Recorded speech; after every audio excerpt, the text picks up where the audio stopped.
Something's changed. See His glory. Feels like heaven on earth. What happened? आपको क्या हुआ? क्या तकलीफ थी आपको? मुझे डायबिटीज़ हो गई थी 1 महीना पहले। मैं बहुत ज़्यादा परेशान थी। मेरे पैरों में इतना दर्द था कि मैं आज बहुत मजबूर हो गई थी, पर मेरे को जो दुआ हुई और मैं चंगी हो गई। जब आप यहाँ आई थी तो दर्द था पैरों में? हाँ, दर्द था मेरे। अब क्या है? अब बिल्कुल आराम है। अच्छा, पहले आप क्या नहीं कर पाती थी दर्द की वजह से? मैं दर्द की वजह से काम बिल्कुल नहीं कर पाती थी, मुझे बहुत तकलीफ होती थी और पिंडली में भी बहुत दर्द था मेरे, जो आज बिल्कुल स्वस्थ हूँ मैं। आप बिल्कुल अच्छी हो गई? बिल्कुल अच्छी हो गई मैं। और जरा चल के दिखाई, जैसे पहले चल पाती थी अच्छे से? इतना नहीं चल पाती थी मैं। हम चल के दिखाइए, दौड़ के दिखाओ।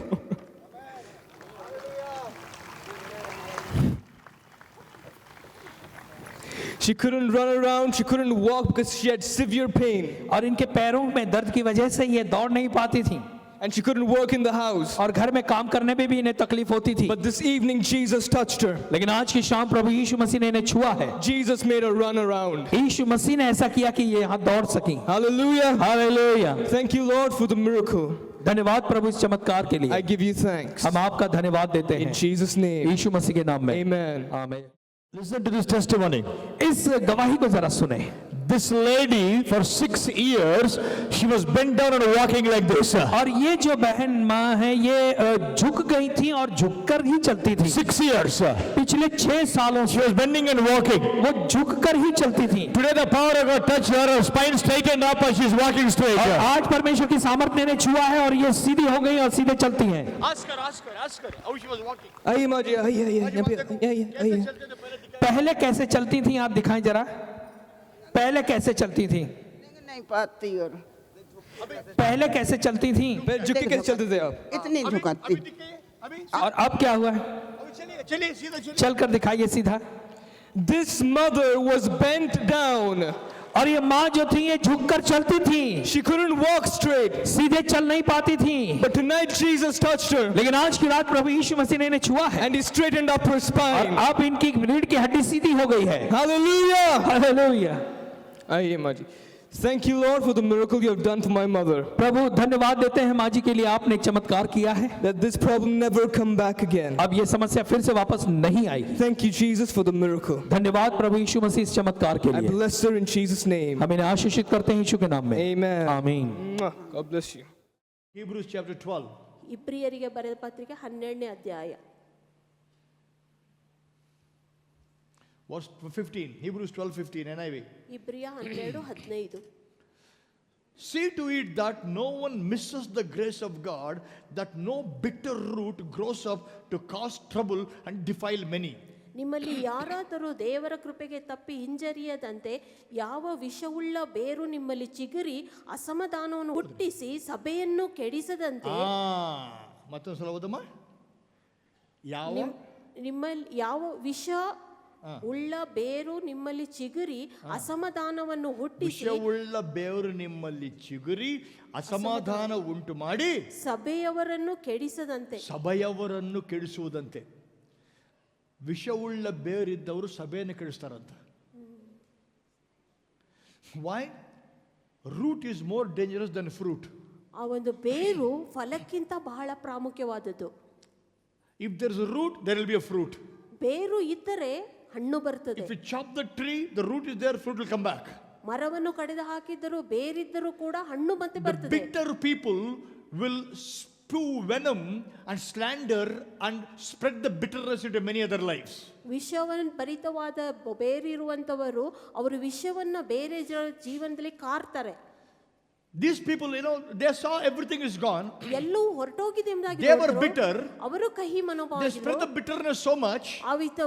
ಹರಡಿಸಿದ್ರು ವಿಷವನ್ನು. And they wanted to stone David and kill him. ಅವರು ದಾವೀದನನ್ನು ಕಲ್ಲೆಸೆದು ಕೊಲ್ಲಲು ಬಯಸಿದ್ರು. What about David's mistake? ದಾವೀದನ ಒಂದು ತಪ್ಪು ಏನು? Any David's mistake written there? ಅಲ್ಲಿ ಏನಾದ್ರೂ ತಪ್ಪು ಮಾಡಿದ ಎಂಬುದಾಗಿ ಬರೆಯಲ್ಪಟ್ಟಿದೆ ದಾವೀದನು. David did not sit in a palace and he sent other people to war. That their people suffered, David's family is safe. ದಾವೀದನ ಅರಮನೆಯಲ್ಲಿ ಕೂತುಕೊಂಡು ಬೇರೆಯವರಿಗೆ ಯುದ್ಧ ಮಾಡಿ ಹೋಗೋದಕ್ಕೆ ಕಳಿಸಲಿಲ್ಲ ಅವನು. David's family was safe, others suffered. ಆತನ ಕುಟುಂಬವು ಸುರಕ್ಷಿತವಾಗಿದ್ದು ಬೇರೆಯವರು ಕಷ್ಟಪಟ್ಟರು No, ಅನ್ನೋದಲ್ಲ. ಇಲ್ಲ, his family also suffered. ಆತನ ಕುಟುಂಬವು ಕೂಡ He also ಕಷ್ಟಪಟ್ಟು lost everything. ಅವನು ಕೂಡ ಎಲ್ಲವನ್ನು ಕಳ್ಕೊಂಡ. But the bitter people cannot see. The bitterness blind their eyes. ವಿಷಭರಿತವಾದ ಜನರು ವಿಷದಿಂದ ತಮ್ಮ ಕಣ್ಣನ್ನು ಅವರು ಬ್ಲೈಂಡ್ ಮಾಡ್ಕೊಳ್ತಾರೆ. They want to stone David. ಅವರು ದಾವೀದನಿಗೆ ಕಲ್ಲಿಸಿ ಬಯಸಿದ್ರು. David was depressed. ದಾವೀದನಿಗೆ ಚಿಂತೆ ಆಯ್ತು. Let's go back to 1 Samuel. ಮೊದಲನೇ ಸಮುವೇಲ. Put King James version. And David was greatly distressed, for the people spoke of stoning him, because soul of all the people grieved, every man for his sons, for his own daughter. But David, everybody say, but David. ಆದರೆ Say ದಾವೀದನು, loudly, but David. ಆದರೆ Say, ದಾವೀದನು, but David. But David, But David encouraged himself in the Lord his God. ದಾವೀದನು ತನ್ನ ಕರ್ತನಲ್ಲಿ ತನ್ನನ್ನು ಬಲಪಡಿಸಿಕೊಂಡನು. You know, it's such an important thing in the ministry. You must learn how to encourage yourself. ಸೇವೆಯಲ್ಲಿ ಇರುವಾಗ ನಿಮ್ಮನ್ನೇ ನೀವು ಹೇಗೆ ಪ್ರೋತ್ಸಾಹಿಸಿಕೊಳ್ಬೇಕು ಎಂಬುದನ್ನು You know, ಕಲಿಯುವುದು. at church, let me tell you, don't expect always somebody to come and encourage you. ಬೇರೆಯವರು ಬಂದು ನಿಮ್ಮನ್ನು ಪ್ರೋತ್ಸಾಹಿಸಬೇಕೆಂದು ಯಾವಾಗಲೂ ಮುನ್ನೋಡಬೇಡ್ರಿ. You must learn how to encourage yourself in the Lord. ಕರ್ತನಲ್ಲಿ ಯಾವ ರೀತಿಯಾಗಿ ಪ್ರೋತ್ಸಾಹಿಸಿ ಬಲಪಡಿಸಿಕೊಳ್ಳಬೇಕೆಂಬುದನ್ನು How do you do ಕಲಿಯಬೇಕು. that? ಹೇಗ್ ಮಾಡ್ತೀರಾ? Go to God and think of all the good things He's done in your life. ಕರ್ತನ ಬಳಿಗೆ ಹೋಗ್ರಿ, ಆತನು ನಿಮ್ಮ ಜೀವನದಲ್ಲಿ ಮಾಡಿದ ಎಲ್ಲಾ ಒಳ್ಳೆ Have you ಸಂಗತಿಗಳನ್ನು delivered in the past? ಹಿಂದೆ ಹೇಗೆ ಬಿಡಿಸಿದೆ ಎಂಬುದಾಗಿ, Have you answered your prayer in the past? ನಿಮ್ಮ ಪ್ರಾರ್ಥನೆಯನ್ನು ಹಿಂದೆ ಹೇಗೆ ಉತ್ತರಿಸಿದೆ Oh, ಎಂಬುದಾಗಿ. thank you, God. You did that in the past. You will do it again. Hallelujah. You encourage yourself. You restart your generator again. ಕರ್ತನೆ, ನೀನು ಹಿಂದೆ ಮಾಡಿದೀಯಾ, ಈಗಲೂ ಮಾಡಲು ಶಕ್ತನಾಗಿದೆ ಎಂಬುದಾಗಿ ಹೇಳಿ ನಿಮ್ಮಲ್ಲಿ ಆ ಜನರೇಟರ್ನ ಮತ್ತೆ ಶುರು ಮಾಡ್ಕೊಳ್ಳಿ. The people who know how to encourage themselves in the Lord will never be bitter people. ಕರ್ತನಲ್ಲಿ ಯಾರು ತಮ್ಮನ್ನು ಪ್ರೋತ್ಸಾಹಿಸಿಕೊಳ್ತಾರೋ ಅವರ ಕಹಿ ಮನೋಭಾವನೆ Because when ವ್ಯಕ್ತಿ. you encourage yourself in the Lord, all you will have in your life is to encourage somebody else. ನೀವು ಕರ್ತನಲ್ಲಿ ನಿಮ್ಮನ್ನೇ ಪ್ರೋತ್ಸಾಹಿಸಿಕೊಂಡಾಗ ನಿಮ್ಮಲ್ಲಿರುವುದು ಬೇರೆಯವ್ರನ್ನ ಪ್ರೋತ್ಸಾಹ ಮಾಡುವಂತದ್ದು A ಮಾತ್ರ. bitter person destroys others. ವಿಷಭರಿತವಾದ ವ್ಯಕ್ತಿಯು ಬೇರೆಯವರನ್ನು ನಾಶ ಮಾಡ್ತಾನೆ. An encouraged person will build others. ಪ್ರೋತ್ಸಾಹಿಸಲ್ಪಟ್ಟವನು ಬೇರೆಯವ್ರನ್ನು ಬಲಪಡಿಸ್ತಾನೆ. Hallelujah. Hallelujah. Learn to encourage yourself in the Lord. ನಿಮ್ಮನ್ನು ಕರ್ತನಲ್ಲಿ ಬಲಪಡಿಸಿಕೊಳ್ಳುವುದನ್ನು ಕಲಿತುಕೊಳ್ಳಿ. Because your pastor will not be there 24 hours with you. 24 ಗಂಟೆ ನಿಮ್ಮ ಪಾಸ್ಟರ್ ನಿಮ್ಮೊಂದಿಗೆ ಇರೋದಿಲ್ಲ. Your friends won't be there all the time with you. ನಿಮ್ಮ ಸ್ನೇಹಿತರು ಕೂಡ ನಿಮ್ಮೊಂದಿಗೆ ಯಾವಾಗಲೂ ಇರಲ್ಲ. Maybe you've gone somewhere to work ನೀವು ಕೆಲಸಕ್ಕೆ ಹೋದಾಗ and there something happens. ಅಲ್ಲಿ ಏನೋ ಸಂಗತಿ ಜರುಗ್ತದೆ. You don't have anybody to encourage you there. ಅಲ್ಲಿ ಪ್ರೋತ್ಸಾಹ ಮಾಡಕ್ಕೆ ಯಾರು ಇರಲ್ಲ. What should you do? ಏನ್ ಮಾಡ್ತೀರಾ? Encourage yourself in the Lord. ನಿಮ್ಮನ್ನೇ ಕರ್ತನಲ್ಲಿ ನೀವು ಬಲಪಡಿಸಿಕೊಳ್ಳ್ರಿ. Restart the generator again. ಅದನ್ನು ಮತ್ತೆ ಜನರೇಟ್ ಮಾಡೋದಕ್ಕೆ ಶುರು Thank you, ಮಾಡಿ. God, you are a good God. ಕರ್ತನೇ, ನೀನು ಒಳ್ಳೆಯ ದೇವರು. Thank you, Lord, you did a lot of things in the past. ಹಿಂದೆ ನನ್ನ ಜೀವನದಲ್ಲಿ ಅನೇಕ ಸಂಗತಿ Bless ಮಾಡಿದ್ಯಾ. the Lord, O my soul, forget not all his benefits. ನನ್ನ ಮನವೇ ಯೆಹೋವನನ್ನು ಕೊಂಡಾಡು, ಆತನ ಉಪಕಾರಗಳಲ್ಲಿ ಯಾವುದನ್ನು Oh, he ಮರೆಯಬೇಡ. has done so many good things. ಆತ ನನಗೆ ಅನೇಕ ಉತ್ತಮ ಕಾರ್ಯಗಳು ಮಾಡಿದ್ದಾನೆ. He gave victory over the lion. ಆತನು ನನಗೆ ಸಿಂಹದ ಮೇಲೆ ಜಯ ಕೊಟ್ಟನು. He gave me victory over the bear. ಆತನು ಕರಡಿಯ ಮೇಲೆ ಜಯ He ಕೊಟ್ಟನು. gave victory over Goliath. ಗೊಲಿಯಾತನ ಮೇಲೆ ಜಯ ಕೊಟ್ಟನು. Oh, you are the same God. ಅದೇ ದೇವರು ನೀನು ಸ್ವಾಮಿ. Thank you, God. ಕರ್ತನೇ ಸ್ತೋತ್ರ. You know, when you begin to praise Him, thanking Him for all the past miracles in your life, you will start the generator of encouragement about yourself in the inside of ನಿಮ್ಮ you. ಜೀವನದಲ್ಲಿ ಕರ್ತನು ಹಿಂದೆ ಮಾಡಿದ ಎಲ್ಲಾ ಅದ್ಭುತ ಕಾರ್ಯಗಳನ್ನು ನೆನೆಸಿಕೊಂಡು ಕೃತಜ್ಞತೆಯಿಂದ ಸ್ತೋತ್ರದಿಂದ ನಿಮ್ಮಲ್ಲಿ ಬಲವನ್ನು ಜನರೇಟ್ Always ಮಾಡಿ. think about what negative somebody did, you become bitter. ಬೇರೆಯವರು ಮಾಡಿದ ನಕಾರಾತ್ಮಕಗಳ ಧ್ಯಾನ ಮಾಡುವಾಗ ನೀವು ವಿಷಭರಿತರಾಗ್ತೀರಿ. David encouraged himself in the Lord. ದಾವೀದನು ತನ್ನನ್ನು ಕರ್ತನಲ್ಲಿ ಬಲಪಡಿಸಿಕೊಂಡನು. My friends, ಸ್ನೇಹಿತರೆ, had I not known to do this, ಇದನ್ನು ಮಾಡುವುದು ನನಗೆ ಗೊತ್ತಿಲ್ಲದೆ ಇದ್ರೆ I would have stopped the ministry many years ago. ಅನೇಕ ವರ್ಷಗಳ ಹಿಂದೆನೇ ಸೇವೆ ಬಿಟ್ಟು ಬಿಡ್ತಾ ಇದ್ದೆ. Many years ago, I would have packed up everything and left. ನಾನು ಮುಂದೆ ಅನೇಕ ವರ್ಷಗಳ ಹಿಂದೆ ಎಲ್ಲವನ್ನು ಬಿಟ್ಟು ಹೋಗ್ಬಿಡ್ತಾ ಇದ್ದೆ. With all the slanders you face, with all the ill treatment you get, with all the good you do and the stabbings you get in the back, you know, I would have packed up ministry long back and left. ನೀವು ಮಾಡಿದ ಎಲ್ಲಾ ಕಾರ್ಯಗಳು ಇದ್ದರೂ ಕೂಡ ಬೆನ್ನಿನಿಂದ ಚೂರಿ ಹಾಕೋದು, ನಿಂದನೆ ಮಾಡೋದು, ಇದೆಲ್ಲವನ್ನು ನೋಡಿದ್ರೆ ಯಾವಾಗೋ ನಾನು ಬಿಟ್ಟು ಹೋಗ್ಬೇಕಿತ್ತು. Only one thing kept me going. ಮುಂದೆ ಹೋಗೋದಕ್ಕೆ ಒಂದು ವಿಷಯ I ಮಾತ್ರ ನನಗೆ encourage ಸಾಯ್ತು. myself in the Lord. ನಾನು ನನ್ನನ್ನು ಕರ್ತನಲ್ಲಿ ನಾನು ಪ್ರೋತ್ಸಾಹಿಸಿ I ಬಲಪಡಿಸಿಕೊಂಡೆ. encourage myself in the Lord. ನನ್ನನ್ನು ಕರ್ತನಲ್ಲಿ ಬಲಪಡಿಸಿಕೊಂಡೆ ನಾನು. Hallelujah. Hallelujah. Why? This I know. ಯಾಕಂದ್ರೆ ನನಗಿದು ಗೊತ್ತು. One thing I know, ಒಂದು ವಿಷಯ ನನಗೆ ಗೊತ್ತು, God is for me. ಕರ್ತನು ನನಗೋಸ್ಕರವಾಗಿ He is ಇದ್ದಾನೆ, never against me. ಆತ ನನಗೆ ವಿರೋಧವಾಗಿಲ್ಲ. Hallelujah. I'm telling you, learn to encourage yourself. ನಿಮ್ಮನ್ನು ನೀವೇ ಪ್ರೋತ್ಸಾಹಿಸಿಕೊಳ್ಳುವುದನ್ನು Make ಕಲಿಯಿರಿ. it habit every day before you begin the day. Spend time thanking God, thinking of all the goodness, all the past miracles. Encourage yourself and say, thank you, God. You did that in the past. You will do it now. Why?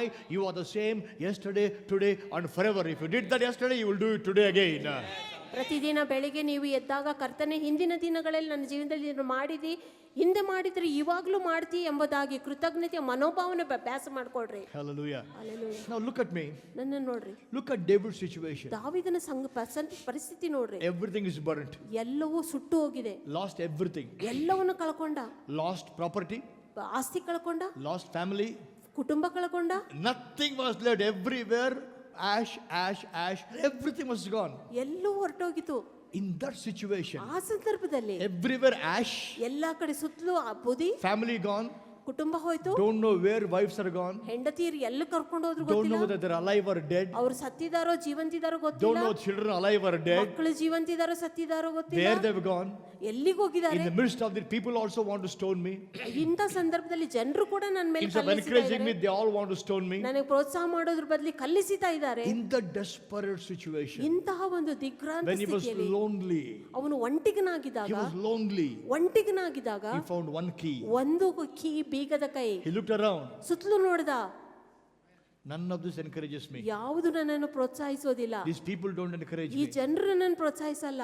Only one will encourage me. ಒಂದು ಪ್ರೋತ್ಸಾಹ ನನಗುಂಟು. Sitting in the midst of ashes, he encouraged himself in the Lord. ಬೂದಿಯ ಮಧ್ಯದಲ್ಲಿ ಕುಳಿತುಕೊಂಡು ತನ್ನನ್ನು ತಾನೇ ಕರ್ತನಲ್ಲಿ ಬಲಪಡಿಸಿಕೊಂಡನು. Hallelujah. Hallelujah.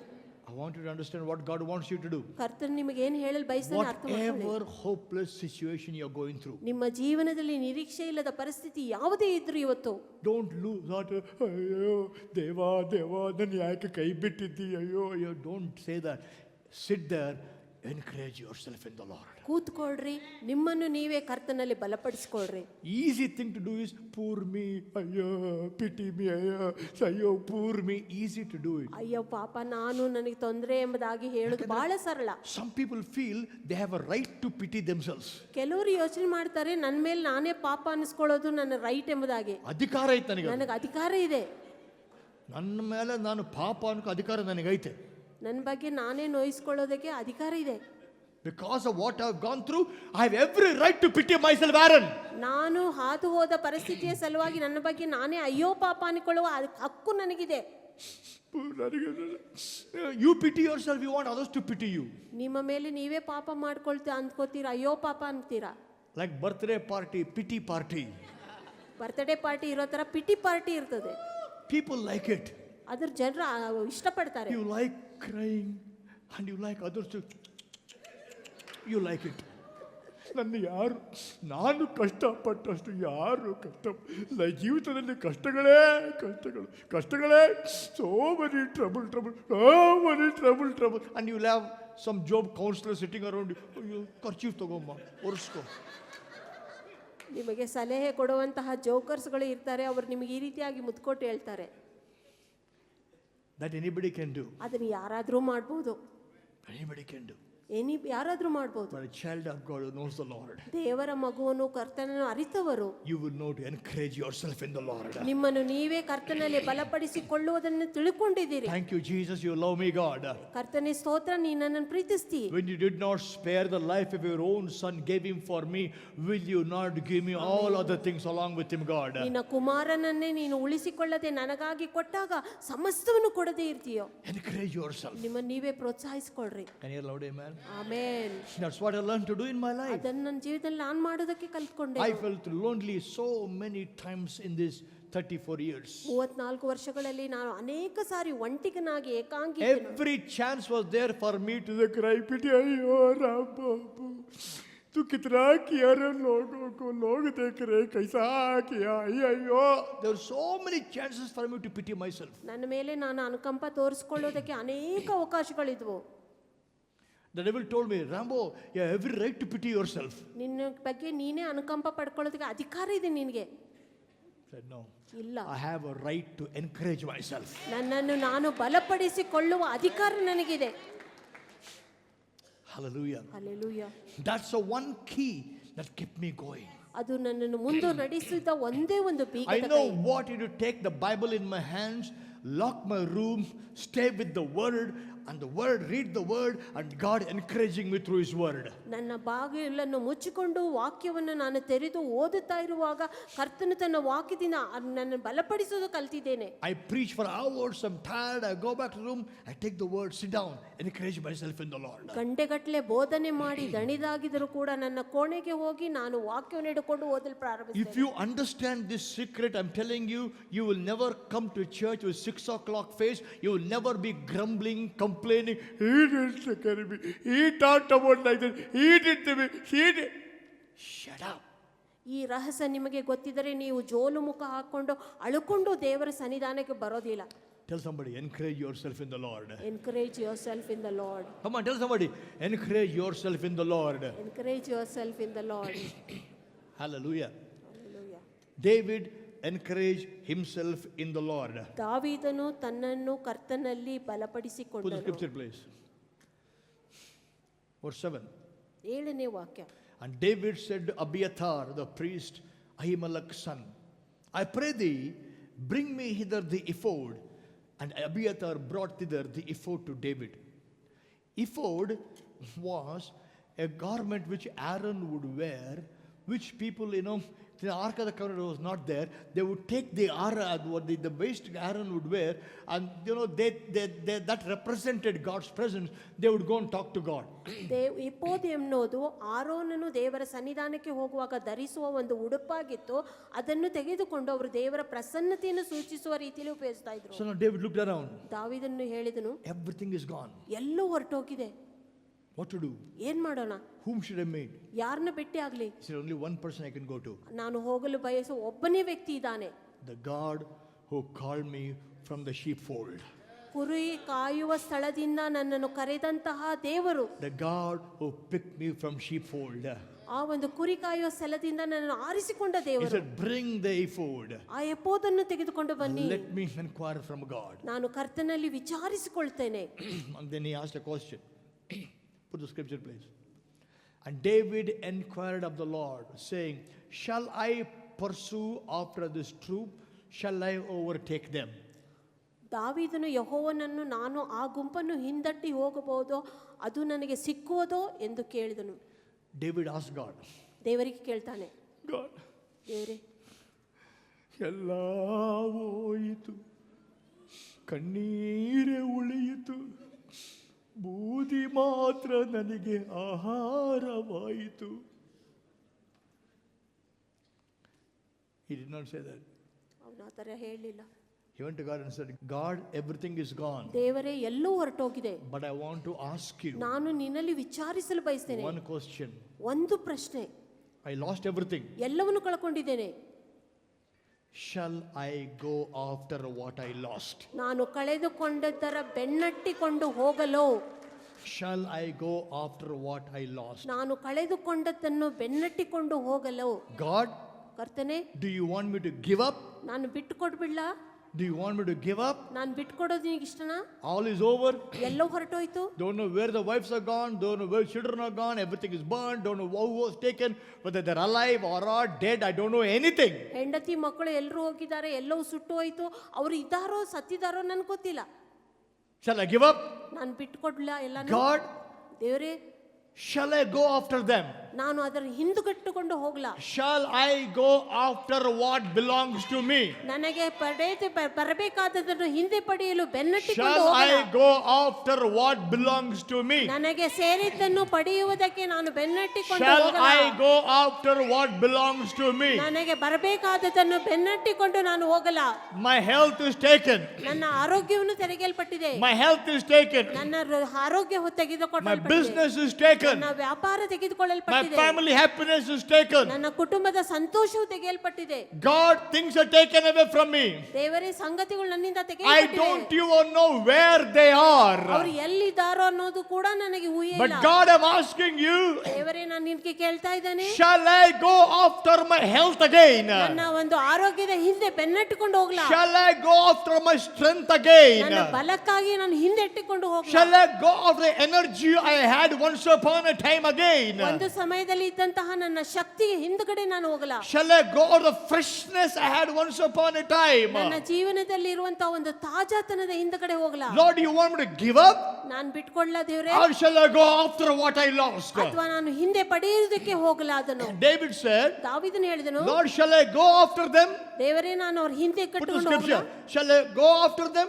ಅವರನ್ನು ಬೆನ್ನಟ್ಟಿಕೊಂಡು ಹೋಗಲಾ? Shall I overtake them? ಅವರನ್ನು ನಾನು ಮೀರಿಸಲಾ? That means, shall I go after them ಅವರ ಹಿಂದೆ ಬೆನ್ನಟ್ಟಿಕೊಂಡು ಹೋಗೋದು, and not catch them, ಅವರನ್ನು ಬರೀ ಹಿಡಿಯೋದಲ್ಲ, but I want to go overtake them? ಅವರನ್ನು ನಾನು ಹಿಂದೆ ಬಿಟ್ಟು ಮುಂದೆ ಹೋಗುವಂತದ್ದು. Ah, hallelujah.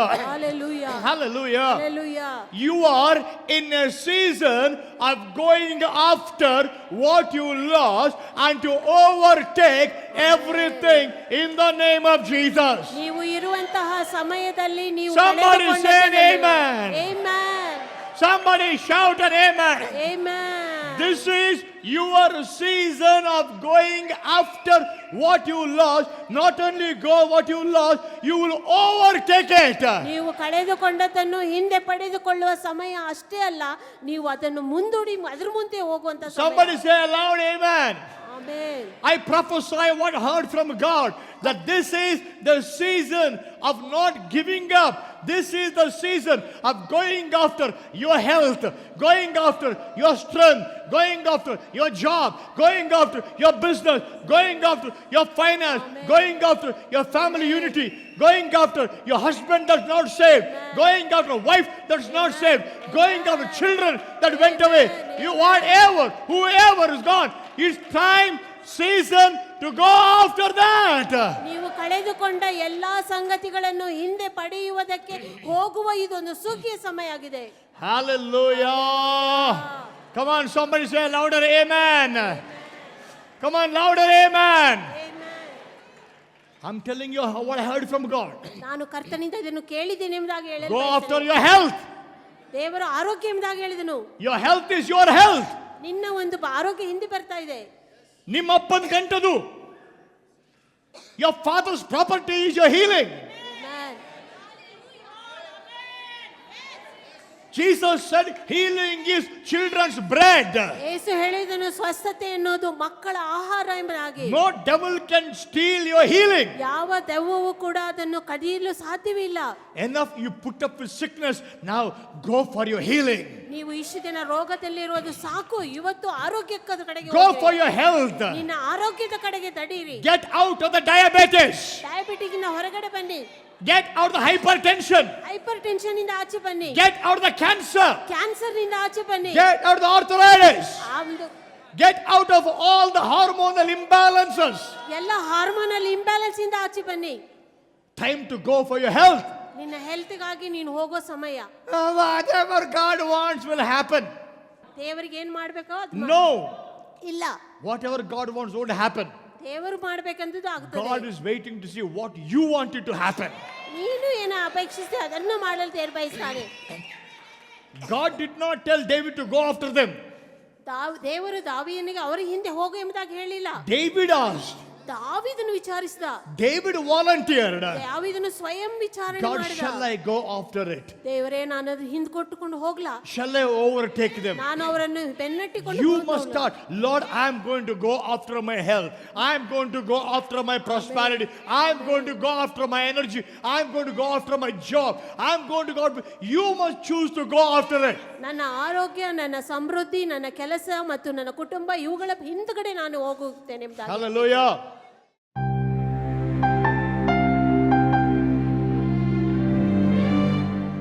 Hallelujah. ದೇವರ ವಾಕ್ಯವನ್ನು ಕೇಳಿದಿರಲ್ಲ, ಬೈಬಲಲ್ಲಿ ಬರೆಯಲ್ಪಟ್ಟಿದೆ, ವಿಶ್ವಾಸವು ಕೇಳುವುದರಿಂದ ಬರುತ್ತೆ ಅಂತ. ಆದ ಕಾರಣ ಈಗ ಕೇಳಿದ ವಾಕ್ಯದ ಮೇಲೆ ವಿಶ್ವಾಸವಿಟ್ಟರೆ ನನ್ನ ಜೊತೆ ನೀವು ಪ್ರಾರ್ಥನೆ ಮಾಡ್ಬೋದು. ಯಾಕೆಂದರೆ ಹೆಬ್ರಿಯರಿಗೆ ಬರೆದ ಪತ್ರಿಕೆ 4ನೇ ಅಧ್ಯಾಯ 2ನೇ ವಚನದಲ್ಲಿ ಈ ರೀತಿಯಾಗಿ ಬರೆಯಲ್ಪಟ್ಟಿದೆ, ಅವರಿಗೆ ಸುವಾರ್ತೆಯು ಸಾರೋಣವಾದಂತೆಯೇ ನಮಗೂ ಸಾರೋಣವಾಯಿತು, ಆದರೆ ಕೇಳಿದವರು ನಂಬಲಿಲ್ಲವಾದ ಕಾರಣ ಸಾರಿದ ಆ ವಾಕ್ಯದಿಂದ ಅವರಿಗೆ ಪ್ರಯೋಜನವಾಗಲಿಲ್ಲ. ವಾಕ್ಯ ಸಾರಿದ ನಂತರ ಆ ವಾಕ್ಯದಲ್ಲಿನ ವಿಶ್ವಾಸವನ್ನು ನಾವು ಸೇರಿಸಬೇಕು. ಇಲ್ಲಾಂದರೆ ಸಾರಿದ ವಾಕ್ಯವು ನಮಗೆ ಪ್ರಯೋಜನವಾಗುವುದಿಲ್ಲ. ಇವತ್ತು ಕೇಳಿದ ವಾಕ್ಯದೊಂದಿಗೆ ನಿಮ್ಮ ವಿಶ್ವಾಸವನ್ನು ಕೂಡಿಸಿರಿ, ನಾವು ಒಟ್ಟಾಗಿ ಪ್ರಾರ್ಥನೆ ಮಾಡೋಣ. ಸಾಧ್ಯವಾದರೆ ನಿಮ್ಮ ಕೈಯನ್ನು ಟಿ ವಿಯಲ್ಲಿ ಕಾಣುವ ನನ್ನ ಕೈ ಮೇಲಿಟ್ಟು ನನ್ನೊಟ್ಟಿಗೆ ಪ್ರಾರ್ಥನೆ ಮಾಡಿ. Hallelujah, thank you Jesus, hallelujah. ನಮ್ಮ ಕರ್ತನಾದ ಸ್ವಾಮಿ ಯೇಸುವೇ, ನಿನ್ನ ನಾಮಕ್ಕೆ ಸ್ತೋತ್ರ. ಅಪ್ಪ, ಈ ರೀತಿಯಾಗಿ ನಮ್ಮನ್ನು ಮತ್ತೊಂದು ಸಲ ನಿನ್ನ ವಾಕ್ಯದ ಹತೋಟಿಯಲ್ಲಿ ತಗೊಂಡು ಬಂದು ವಾಕ್ಯವನ್ನು ಕೇಳುವಂತೆ ಕೊಟ್ಟಿರೋ ಭಾಗ್ಯಕ್ಕೆ ಸ್ತೋತ್ರ. ಕರ್ತನೆ, ಕೇಳಿದ ವಾಕ್ಯದಿಂದ ನಾವು ವಿಶ್ವಾಸವನ್ನು ಜೋಡಿಸುವಾಗ ಅಪ್ಪ, ನಿನ್ನ ವಾಕ್ಯವು ನಮ್ಮ ಜೀವಿತದಲ್ಲಿ ಪ್ರಯೋಜನಕರವಾಗಿ ಜೀವಿತ ಬದಲಾವಣೆ ಮಾಡಿದೆ. ಕರ್ತನಾದ ಯೇಸು ನಾಮದಲ್ಲಿ ವಾಕ್ಯವನ್ನು ಕೇಳುವ ಪ್ರತಿಯೊಂದು ಮಗನಿಗಾಗಿ ಮಗಳಿಗೆ ಪ್ರಾರ್ಥನೆ ಮಾಡ್ತಿದ್ದೀನಪ್ಪ.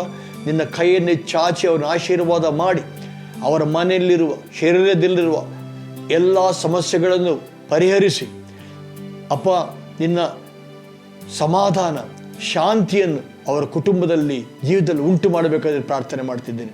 ಕರ್ತನಾದ ಯೇಸು ನಾಮದಲ್ಲಿ ಪ್ರತಿಯೊಂದು ಅನಾರೋಗ್ಯವನ್ನು ಶಪಿಸ್ತಾ ಇದ್ದೇನಪ್ಪ. ತಲೆಯಿಂದ ಕಾಲಿನವರೆಗೆ ಯೇಸು ನಾಮದಲ್ಲಿ ಯಾವುದೇ ಕಾಯಿಲೆ ಈ ಮಕ್ಕಳನ್ನು ಬಿಟ್ಟು ಹೋಗೋದು ಅಪ್ಪಣ ಕೊಡ್ತಾ ಇದೆ. ಯೇಸು ನಾಮದಲ್ಲಿ ಕಿವಿ ತೆಗೆಯಲ್ಪಡಲಿ, ಕುರುಡ ಕಣ್ಣು ನೋಡಲಿ, ಚರ್ಮವ್ಯಾಧಿ ಗುಣವಾಗಲಿ ಯೇಸು ನಾಮದಲ್ಲಿ. ಎಲ್ಲ ಒಂದು ಆರ್ಥರೈಟಿಸ್ ಹೊರಗೆ ಬರಲಿ ಯೇಸು ನಾಮದಲ್ಲಿ. ಎಲುಬುಗಳು ಗುಣವಾಗಲಿ ಯೇಸು ನಾಮದಲ್ಲಿ. ಕ್ಯಾನ್ಸರ್ ಗುಣವಾಗಲಿ, ಪ್ರತಿಯೊಂದು ಗಡ್ಡೆ ಮಾಯವಾಗಲಿ ಯೇಸು ನಾಮದಲ್ಲಿ. ನಿರುತ್ಸಾಹ, ಕುಂಗಿದ ಹೃದಯವು ಯೇಸು ನಾಮದಲ್ಲಿ ಗುಣವಾಗಲಿ ಅಪ್ಪ. ಅಪ್ಪ, ಯಾರಿಗೆ ನಿರುತ್ಸಾಹದಿಂದ ದುಃಖದಿಂದಿದ್ದಾರೋ ಸಮಾಧಾನವನ್ನು ಉಂಟು ಮಾಡಕರ್ತೇನೆ. ಅನಾರೋಗ್ಯದಿಂದ ಇದ್ದವರಿಗೆ ಸ್ವಸ್ಥತೆಯನ್ನು ಉಂಟು ಮಾಡಪ್ಪ. ಆರ್ಥಿಕ ಸಮಸ್ಯೆಗಳಿದ್ದು, ಹಣದ ಸಮಸ್ಯೆದಲ್ಲಿದ್ದು, ಸಾಲಗಳ ಬಾಧೆಯಲ್ಲಿರುವವರು ನಿನ್ನ ಮಕ್ಕಳಲ್ಲಿ ಕರ್ತನೆ ಅಭಿವೃದ್ಧಿಯನ್ನು ಉಂಟು ಮಾಡಪ್ಪ. ಕತ್ತಲಿರುವ ಕಡೆ ಬೆಳಕುಂಟಾಗಲಿ ಯೇಸು ನಾಮದಲ್ಲಿ. ಎಲ್ಲೆಲ್ಲಿ ಅದರ ಕರ್ತನೆ ಮಾಟ ಮಂತ್ರ ಶಕ್ತಿಗಳು ಅಲ್ಲಿ ಅದರ ಯೇಸು ನಾಮದಲ್ಲಿ ಮುರಿತಾ ಇದ್ದಾನೆ ಅಪ್ಪ. ಬಿಡುಗಡೆಯನ್ನು ಉಂಟು ಮಾಡಬೇಕಾದ್ರೆ ಬೇಡಿಕೊಳ್ಳುತ್ತಾರೆ. ಕುಟುಂಬದಲ್ಲಿ ಸಮಾಧಾನ ಉಂಟಾಗಲಿ, ಗಂಡ ಹೆಂಡತಿ ಮಧ್ಯೆಗಳು ಸಮಾಧಾನ ಉಂಟಾಗಲಿ ಅಪ್ಪ. ತಂದೆ ತಾಯಿಗಳು ಮಕ್ಕಳ ಮಧ್ಯದಲ್ಲಿ ಸಮಾಧಾನ ಉಂಟಾಗಲಿ. ಸೇವಕರನ್ನು ಆಶೀರ್ವಾದ ಮಾಡಪ್ಪ. ಸೇವೆಯಲ್ಲಿ ಅಭಿಷೇಕ ಉಂಟಾಗಲಿ ಕರ್ತನೆ, ಸೇವೆಯಲ್ಲಿ ಅಭಿವೃದ್ಧಿ ಉಂಟಾಗಲಿ ಅಪ್ಪ. ನಿನ್ನ ನಾಮಕ್ಕೆ ಸ್ತೋತ್ರ ಸಲ್ಲಿಸುತ್ತಾ ಯೇಸು ನಾಮದಲ್ಲಿ ಈ ಪ್ರಾರ್ಥನೆಯನ್ನು ಬೇಡಿ ಹೊಂದಿದ್ದೇವೆ ಕರ್ತನೆ. ಆಮೇನ್, ಆಮೇನ್, ಹಲ್ಲೆಲೂಯಾ. ನನ್ನ ಜೊತೆ ನೀವು ಪ್ರಾರ್ಥನೆ ಮಾಡಿದಿರಿ. ನಾವಿಬ್ಬರು ಒಟ್ಟಾಗಿ ಅಂಗೀಕಾರ ಮಾಡಿ ಪ್ರಾರ್ಥನೆ ಮಾಡುವಾಗ ಅದು ಪ್ರಾರ್ಥನೆಗೆ ತಪ್ಪದೆ ಉತ್ತರ ಕೊಡ್ತಾನೆ. ಕರ್ತನೆ ಹೇಳಿದ್ದಾನೆ, ಉತ್ತರ ಈಗ ಬಿಡುಗಡೆ ಆಗಿದೆ. ನಿಮ್ಮ ಶರೀರ ಪರೀಕ್ಷೆ ಮಾಡಿಕೊಳ್ಳಿ, ಸ್ವಸ್ಥತೆಯನ್ನು ನೋಡ್ತೀರಿ. ನಿಮಗೆ ಗುಣವಾಗಿದ್ದರೆ ನಮಗೆ ಫೋನ್ ಮಾಡಿ ತಿಳಿಸಿ. ಅಷ್ಟು ಮಾತ್ರ ಒಳ್ಳೆದೆ. ಐಶ್ವರ್ಯ, ಆರ್ಥಿಕ ಅಭಿವೃದ್ಧಿ ಬರುತ್ತೆ, ಸೇವೆಯಲ್ಲಿ ಅಭಿವೃದ್ಧಿ ಬರುತ್ತೆ. Hallelujah. God bless you. Once again, I'll see you again in the same channel, same time. ಮತ್ತೆ ಇನ್ನೊಂದು ಸಲ ನಿಮ್ಮನ್ನು ಇದೇ ಸಮಯದಲ್ಲಿ ಭೇಟಿ ಆಗ್ತೇನೆ. ಆಮೇನ್.